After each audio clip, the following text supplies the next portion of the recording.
अस्सलाम वालेकुम। मेरा नाम है गुलाम अब्बास और आप देख रहे हैं अब्बास केमिस्ट्री। आज बेसिक केमिस्ट्री में हम आयोनिक बॉन्ड को पढ़ने जाएंगे। आयोनिक बॉन्ड नाम से ही जाहिर है जिसमें आइंस हों। आयोनिक मींस आयोनिक आइंस, जिसमें आइंस हों मतलब आइंस की इलेक्ट्रोस्टैटिक फोर्स से।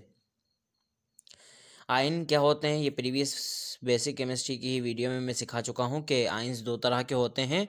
एक होता है केटाइन और एक होता है एनाइन। जो केटाइन होता है उसके ऊपर पॉजिटिव चार्ज होता है।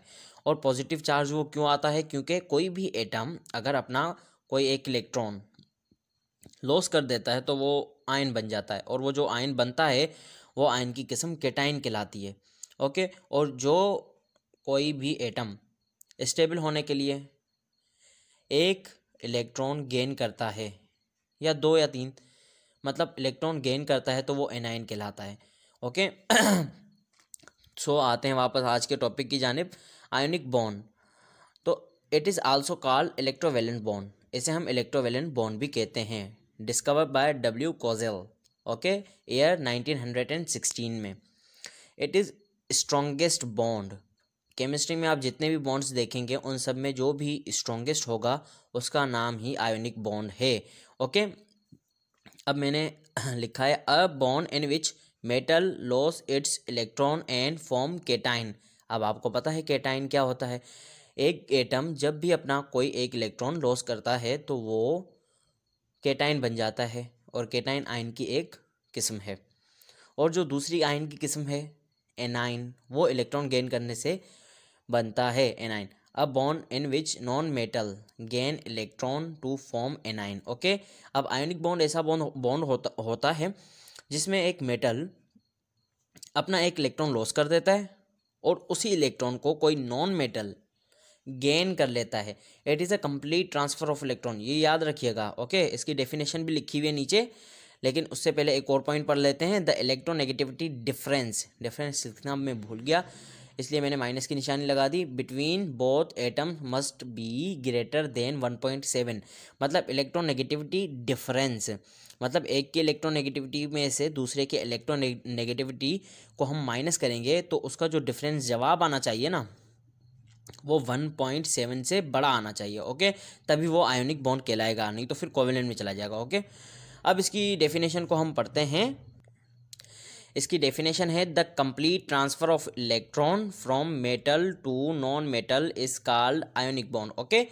इसका मतलब क्या है कि भाई एक मेटल जब भी अपना इलेक्ट्रॉन कंप्लीट ट्रांसफ़र करेगा एक नॉन मेटल को, तो ऐसा बॉन्ड हमारे पास आयोनिक बॉन्ड कहलाता है। और दूसरी डेफिनेशन भी मैंने लिखी है, the electrostatic force between cation and A9 is called ionic bond. Okay. मतलब जब एक मेटल अपना एक इलेक्ट्रॉन लॉस कर देता है और वो किसी नॉन मेटल ने ले लिया। ओके। अब ये कंप्लीट ट्रांसफ़र तो हो गया। अब जिसने लॉस कर दिया उसे हम कहेंगे केटाइन, और जिसने गेन कर लिया उसे हम कहेंगे एनाइन। ओके।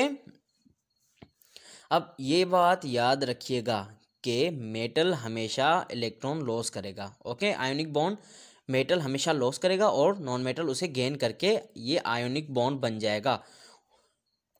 अब आते हैं हम इसकी एग्जाम्पल की जानिब।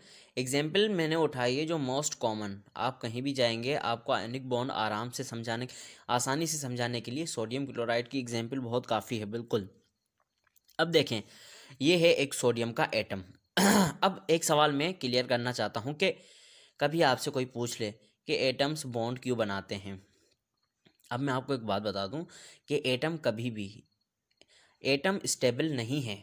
नोबल गैसेस के एटम्स के अलावा कोई भी जो पीरियोडिक टेबल में आप एटम्स देख रहे हैं उनका अगर कोई एटम, एक सिंगल सा डॉट एटम, बहुत छोटी सी चीज़ है, और वो कभी भी एटम अकेला नहीं रहता।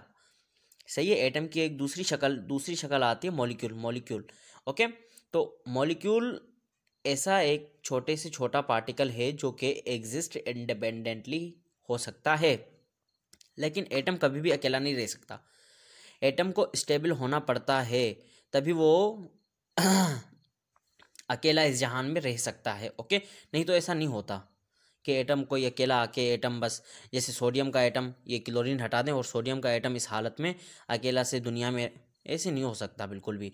तो इनको अपना डुप्लेट या ऑक्टेट कंप्लीट करने के लिए ही ये बॉन्डिंग करते हैं ताकि ये स्टेबल हो जाएं। ओके ना, ये बहुत इंपॉर्टेंट बात है। देखें जैसे सोडियम का 2, पहले शेल में 2 इलेक्ट्रॉन, दूसरे में 8 और तीसरे में जब बची एक गया, इसका प्रोटॉन नंबर है 11। तो जब ये 11 इलेक्ट्रॉन्स हमने इस तरह से कि पहले शेल में 2, दूसरे में 8 और तीसरे में बाकी का 1 बच गया। अब इसके एक आखिरी शेल में 1 इलेक्ट्रॉन बाकी है। ओके, अब इसे स्टेबल होने के लिए क्या करना पड़ेगा? अब ये एटम अकेला समझ लें आप, इसे स्टेबल होने के लिए रिएक्शन तो करना पड़ेगा ना, मतलब इसे अपना 1 इलेक्ट्रॉन लॉस करना पड़ेगा।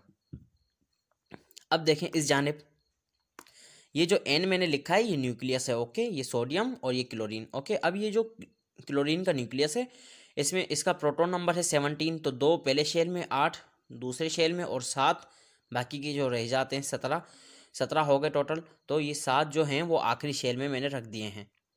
अब आप खुद देखें कि इसके आउटरमोस्ट शेल में 7 इलेक्ट्रॉन्स हैं। ओके, अब ये क्या चाहेगा? ये चाहेगा कि मैं 1 इलेक्ट्रॉन गेन कर लूँ और उसके बाद मैं स्टेबल हो जाऊँ।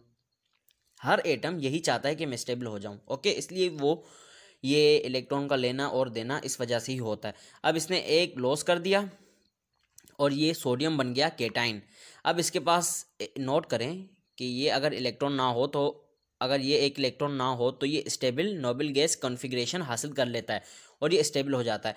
और एक बात और भी नोट करें कि जब ये इलेक्ट्रॉन कंप्लीट ट्रांसफ़र होके क्लोरीन के पास आ जाएगा तो ये 7 नहीं रहेगा बल्कि 8 हो जाएगा। तो इसने भी नोबल गैस इलेक्ट्रॉनिक कॉन्फ़िगरेशन हासिल कर ली, तो ये भी स्टेबल हो जाएगा। अब बात आ गई आपके समझ में। अब आते हैं टॉपिक की मेन बात पे कि जो इलेक्ट्रॉन होता है ना सोडियम का आउटरमोस्ट शेल में, ये सोडियम कंप्लीट ट्रांसफ़र कर देता है क्लोरीन को और इस बॉन्ड को भी हम सिंगल लाइन से शो करते हैं।